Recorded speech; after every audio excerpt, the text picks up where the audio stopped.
ಮುಕ್ಕಾಲು ಇಂಚು ಚರ್ಮಕ್ಕೋಸ್ಕರ ಇಷ್ಟು time waste ಮಾಡಬೇಕಾ? ಅದು ಸೀದಾ ಒಳಗೆ ಕಳಿಸಿದ್ರೆ ಸರಿ, ಎಲ್ಲಿ ಹೋಗಬೇಕು ಅಲ್ಲಿ ಹೋಗುತ್ತೆ ಅಂತ ಹೇಳಿ ಇವತ್ತಿಗೂ ನನಗೆ ಮರೀಲಿಕ್ಕಾಗಲಿಲ್ಲ. ಅವರ ಅದೇ ಬಾಲ್ಯದಲ್ಲಿ ನೆನಪಿಡಬೇಕಾದಂಥ ಕೆಲವು ಸಂಗತಿಗಳು, ಅವರ ಆ ಮಾತು ನನಗೆ ಮರೀಲಿಕ್ಕೆ ಆಗೋದಿಲ್ಲ. ಹೀಗೆ ಇನ್ನಿತರ ಕೆಲವು ಸಮಕಾಲೀನರು, ಕೆಲವರು ಕಿರಿಯರು ಇರಬಹುದು.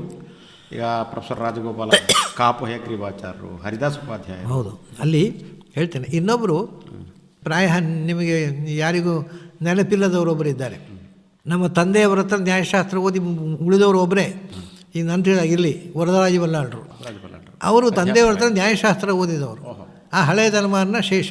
ಆದರೆ ಅವರು ಪೂರ ಇಂಟ್ರೋವರ್ಟ್ ಆಗಿಬಿಟ್ಟಿದ್ದಾರೆ, ಹೊರಗೆ ಬರೋದಿಲ್ಲ, ಯಾರೊಟ್ಟಿಗೆ ಸೇರೋದಿಲ್ಲ, ಮನೆಯಲ್ಲೇ ಅದಿರಲಿ. ಬಟ್ ಒಳ್ಳೆ ಬುದ್ಧಿವಂತ.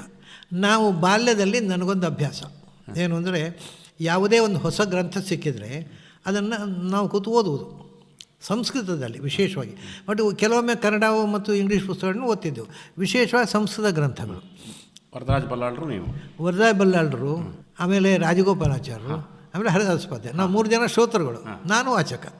ಅದು ನಮ್ಮ ಮನೆಯಲ್ಲೇ ಬರ್ತಿದ್ದು. ಮಧ್ಯಾಹ್ನ ಅವರು ಊಟ ಆದ ಕೂಡಲೇ ಮತ್ತು 2 ಗಂಟೆಗೆ ಕಾಲೇಜಿಗೆ ಹೋಗಬೇಕು, ಅಷ್ಟು ಹೊತ್ತು ನಾನು ವಾಚಕ, ಅವರು ಶ್ರೋತೃಗಳು. ಇಂಥ ಒಂದು ಅಧ್ಯಯನ ಗೋಷ್ಠಿ ಈಗ ಎಲ್ಲಿಯೂ ನಡೆಯುತ್ತಾ ಇಲ್ಲ. ಕಥಾ ಸರಿತ್ ಸಾಗರ ಪೂರ್ತಿ ಓದಿ ಹೇಳಿದ್ದೇನೆ ಅವರಿಗೆ, ಮಹಾಭಾರತ ಓದಿ ಹೇಳಿದ್ದೇನೆ.